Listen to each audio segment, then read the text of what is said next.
비가 추적추적 내리는 서울의 밤이었다. 도희는 피곤한 몸을 이끌고 작은 원룸으로 돌아왔다. 28살, 평범한 그래픽 디자이너로 일하는 그녀의 일상은 늘 그렇듯 지루하고 반복적이었다. 회사에서 늦게까지 야근을 하고 지하철에서 졸며 집에 오는 길, 오늘도 마찬가지였다. 문을 열고 들어서자 습한 공기가 코를 찔렀다. 창밖으로 보이는 빌딩 불빛이 희미하게 스며들었다. 도희는 옷을 벗어 바닥에 던지고 샤워실로 향했다. 뜨거운 물줄기가 피부를 적시자 하루의 피로가 서서히 녹아내렸다. 그녀는 거울 속 자신의 모습을 보며 한숨을 쉬었다. 또 혼자네. 언제쯤 이 고독이 끝날까? 샤워를 마치고 나와 도희는 수건으로 몸을 대충 닦고 침대로 곧장 누웠다. 불을 끄고 누워서 창밖 빗소리를 들으며 눈을 감았다. 꿈속에서 그녀는 항상 같은 장면을 보았다. 어린 시절, 어머니의 손을 잡고 한강변을 걷던 그날. 하지만 이제 어머니는 멀리 사는 시골에서, 도희는 이 도시에서 홀로 버티고 있었다.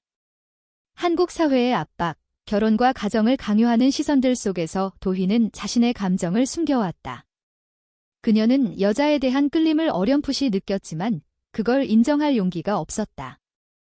그냥 피곤한가 보다 그렇게 속으로 중얼거리며 잠에 들었다. 그 순간 문득 이상한 소리가 났다. 삐그덕. 창문 쪽에서. 도희는 눈을 뜨지 않고 귀를 기울였다. 바람 소리인가? 하지만 아니었다. 조심스러운 발소리, 그리고 가구를 더듬는 손길. 도둑.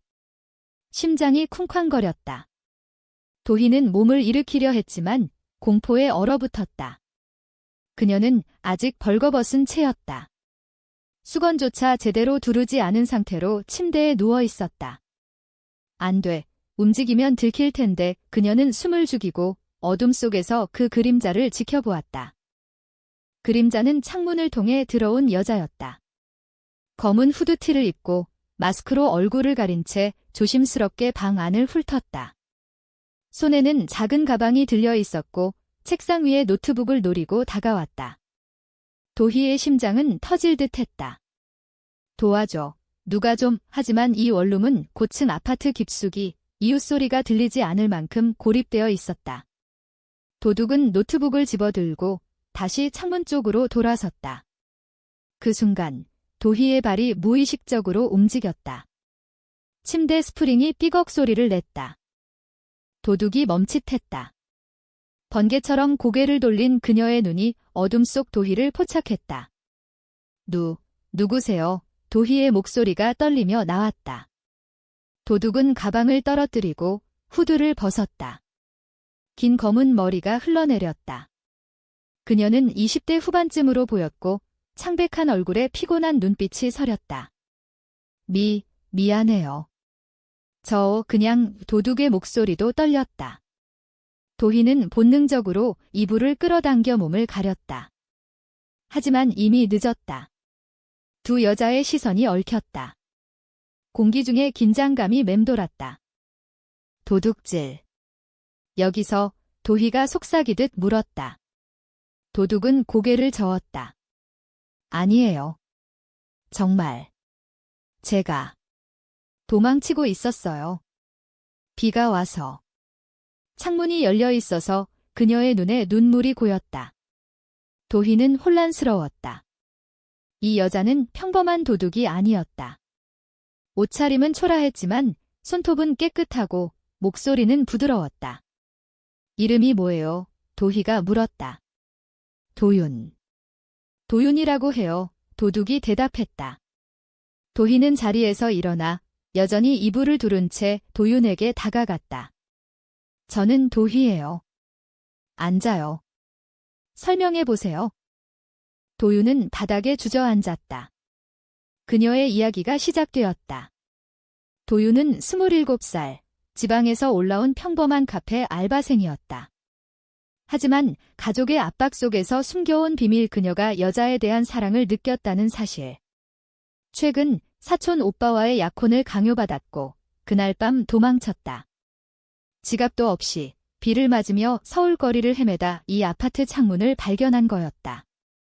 그냥 하루만 피신할 곳이 필요했어요. 노트북은 미안해요.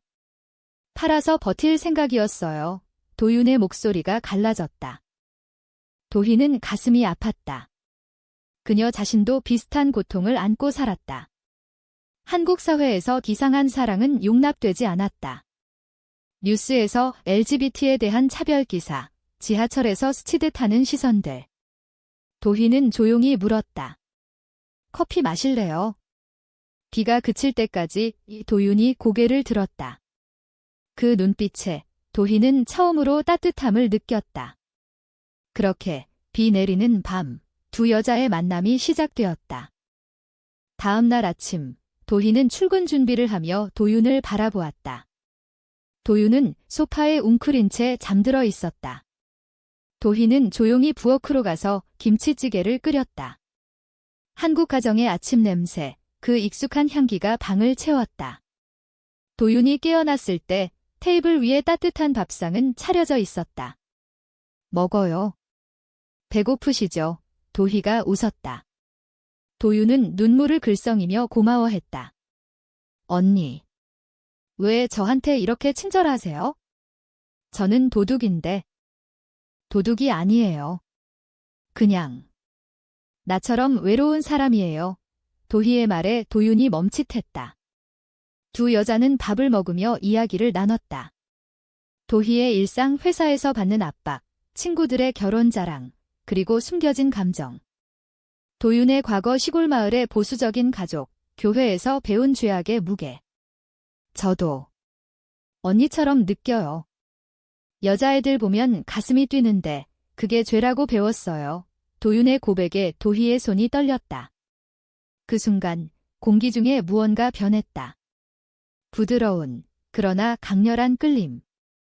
오후, 도희는 도윤을 데리고 집 근처 시장으로 나갔다. 서울의 번화한 골목, 떡볶이와 호떡 냄새가 진동하는 그곳. 도윤은 처음 보는 도시의 활기로 눈을 반짝였다.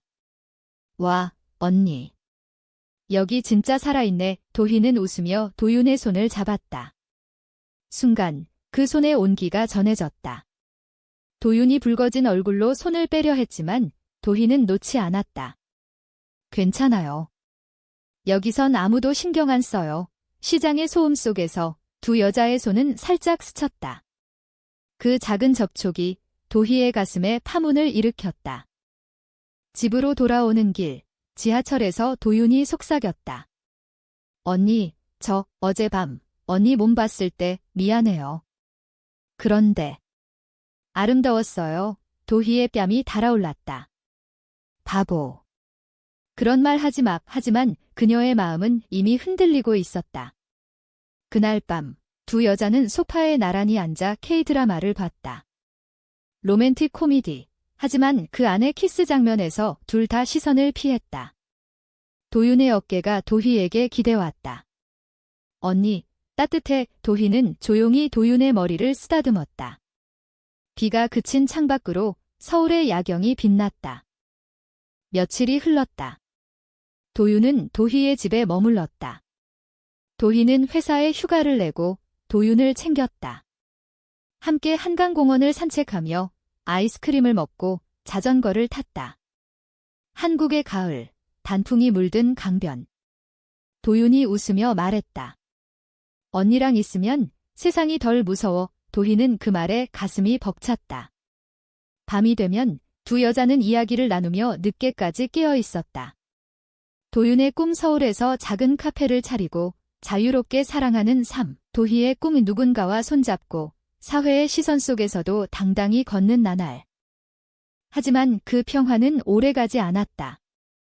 어느 날 저녁, 도희의 핸드폰이 울렸다. 어머니였다. 도희야, 언제 결혼할 거니? 이웃집 딸은 벌써 애 낳았어. 익숙한 압박. 도희는 전화를 끊고 한숨을 쉬었다. 도윤이 다가와 안아주었다. 언니, 괜찮아. 나 있어. 그 안기의 순간 도희의 입술이 도윤의 뺨에 스쳤다. 우연. 아니, 의도였다. 도윤의 눈이 커졌다. 언니 요 두 여자의 시선이 얽혔다. 공기 중에 긴장된 로맨스가 피어났다.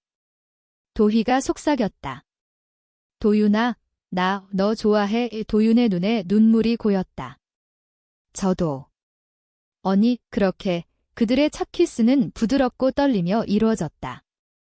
서울의 밤이 그들을 감쌌다. 키스 후의 날들은 꿈 같았다. 도희와 도윤은 서로의 손을 놓지 않았다. 아침에 눈을 뜨면 도윤의 미소가 기다리고 있었다.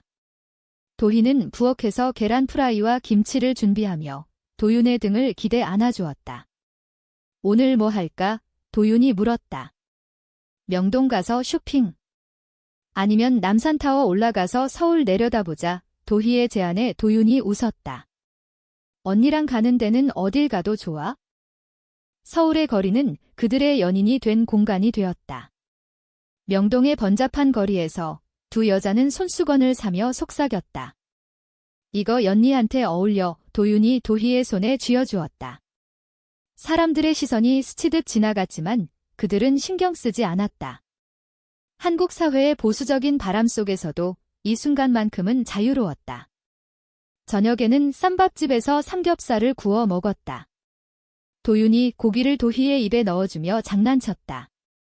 맛있지? 나랑 같이 먹으니까 더 맛있는 것 같아. 도희의 가슴이 벅찼다. 이게 사랑인가? 이렇게 따뜻할 수가. 하지만 로맨스의 달콤함 뒤에는 그림자가 드리워져 있었다. 도윤의 과거가 도희를 괴롭혔다. 어느 날 도윤의 핸드폰에 알림이 왔다. 사촌 오빠로부터. 도윤아, 어디 있어? 가족이 걱정해. 빨리 돌아와. 이 도윤은 핸드폰을 던지듯 놓았다. 싫어. 절대 안 돌아가. 도희가 안아주며 물었다. 무슨 일 있었어? 도윤은 눈물을 흘리며 털어놓았다. 시골 마을의 교회, 가족의 강요, 그리고 오빠의 폭력적인 성격. 약혼. 그건 그냥 나를 가두려는 거야? 내가 여자를 좋아한다는 걸 알면 날 미친년 취급할 거야. 도희는 분노와 연민이 뒤섞였다. 그녀 자신도 어머니의 전화 한 통에 위축되곤 했다. 나도 알아.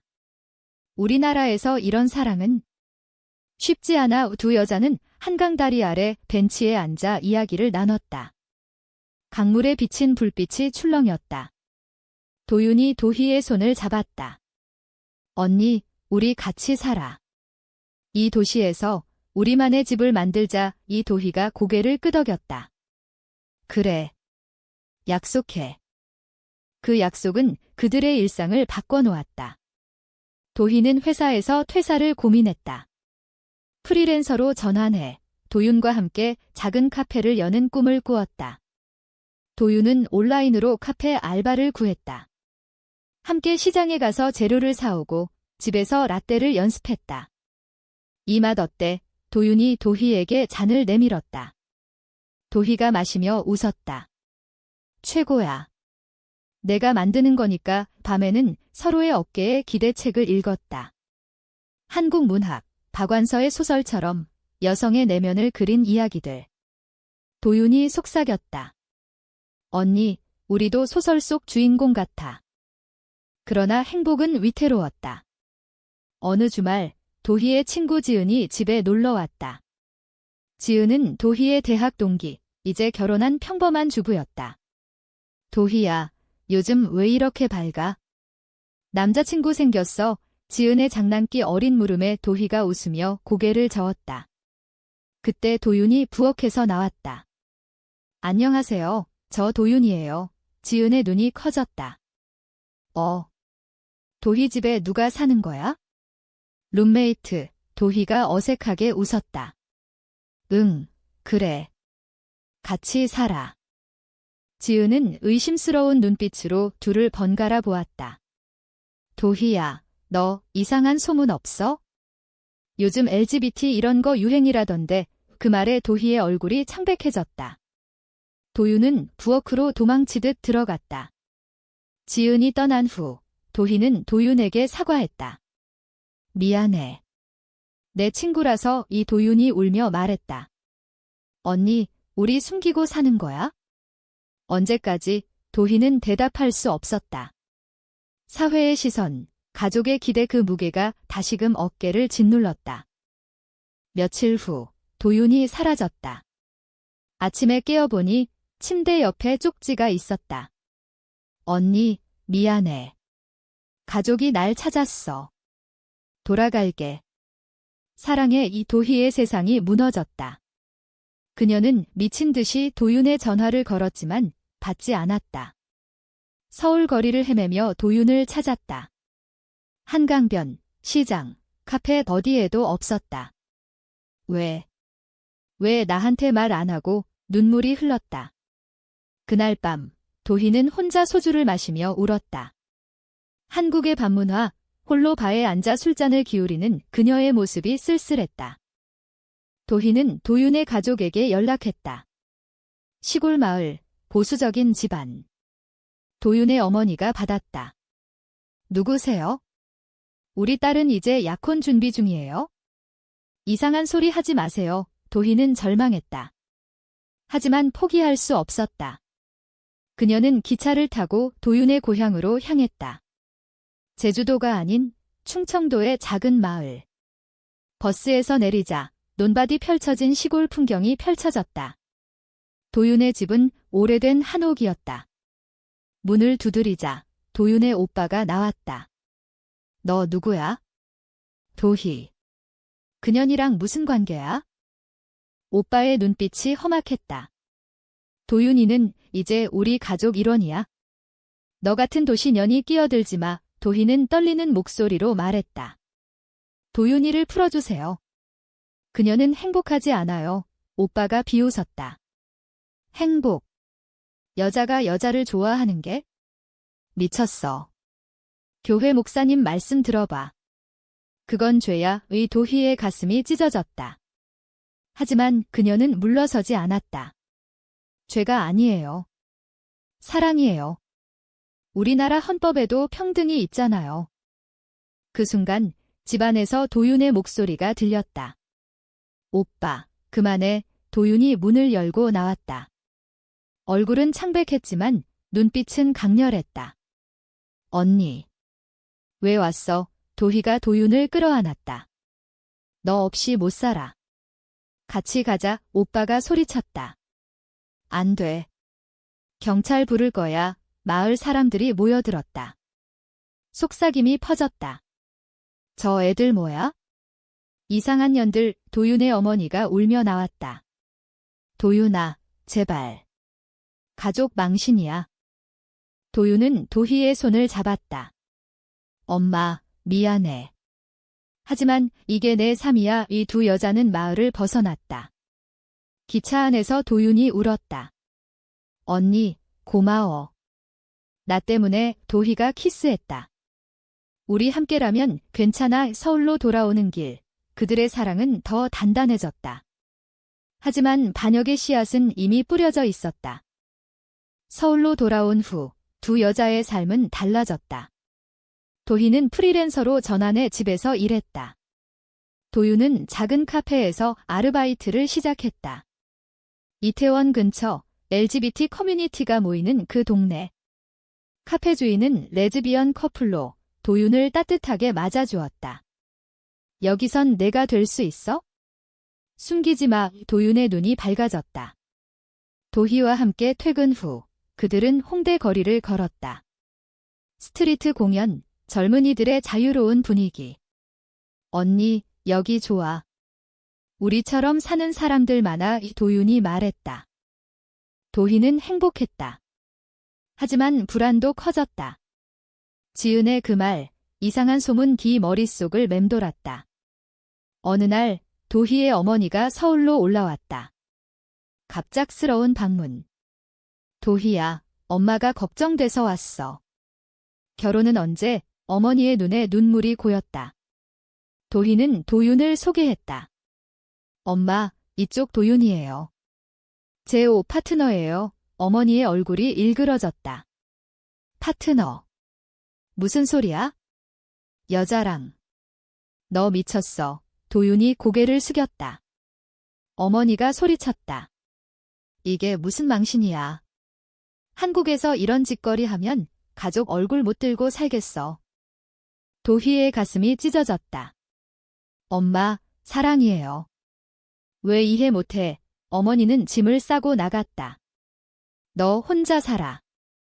엄마는 모르는 척할게 문이 쾅 닫히는 소리가 방을 울렸다. 도윤이 도희를 안아주었다. 언니, 괜찮아. 나 있잖아. 하지만 도희의 눈에는 절망이 스쳤다.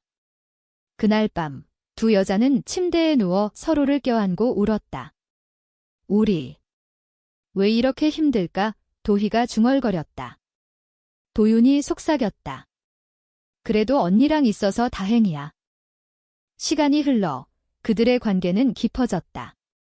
함께 제주도로 여행을 갔다. 푸른 바다, 오름 산책.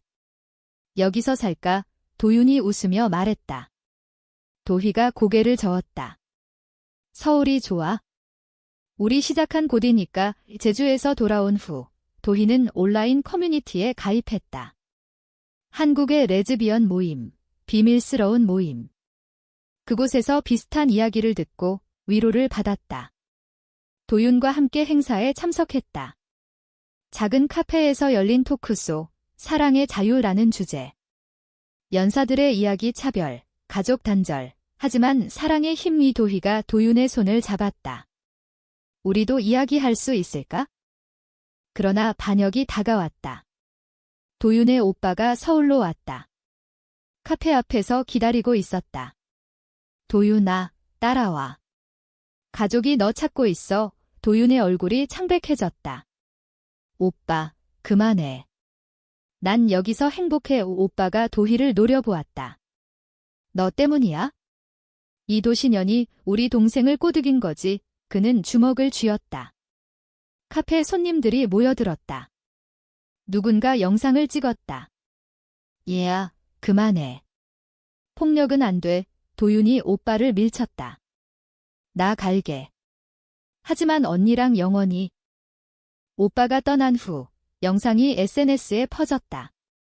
서울 카페에서 동성애자 싸움. 제목의 기사. 도희의 회사 동료들이 연락 왔다. 도희 너 그랬어? 비난의 메시지.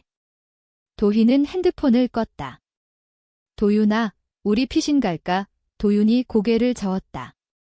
아니, 도망치면 안 돼. 당당히 살아야 해. 하지만 그날 밤 도윤이 사라졌다. 또다시. 이번엔 쪽지가 없었다. 도희는 미치도록 불안했다. 카페, 한강, 시장 어디에도 없었다. 도희는 도윤의 핸드폰 위치를 추적했다. 신촌의 모텔. 문을 두드리자 도윤이 울며 나왔다. 언니. 오빠가 협박했어. 가족이 날 데려갈 거래? 돈도 주고. 도윤의 눈에 절망이 가득했다. 도희가 안아주었다. 가지마, 우리 같이 싸워. 하지만 도윤이 속삭였다. 언니, 나 때문에 너까지 망치는 거 싫어. 헤어지자. 그 말에 도희의 세상이 무너졌다. 안 돼. 배신하지 마. 도희가 소리쳤다. 도윤이 눈물을 흘리며 문을 닫았다. 도희는 거리로 나왔다. 비가 내리는 서울의 밤, 그녀는 한강 다리 위에 서서 울었다. 왜 나를 버려? 바람이 차가웠다. 그 순간 도희는 깨달았다. 사랑은 포기할 수 없는 것. 그녀는 도윤의 가족에게 전화를 걸었다. 도윤이를 풀어주세요. 그녀는 제 인생이에요. 오빠의 웃음소리. 너 혼자 울어봐. 우리 가족 일이야? 며칠 후 도희는 도윤을 다시 찾았다. 시골로 내려간 도윤의 집. 이번엔 혼자가 아니었다. LGBT 지원단체의 도움을 받아 변호사와 함께. 이건 인권 문제예요. 변호사의 말에 가족이 당황했다. 도윤이 문을 열었다. 언니, 이 도희가 달려들었다. 가지마, 나랑 같이. 가족의 반대 속에서 도윤이 선택했다. 엄마, 미안해. 하지만 사랑알게 두 여자는 서울로 돌아왔다.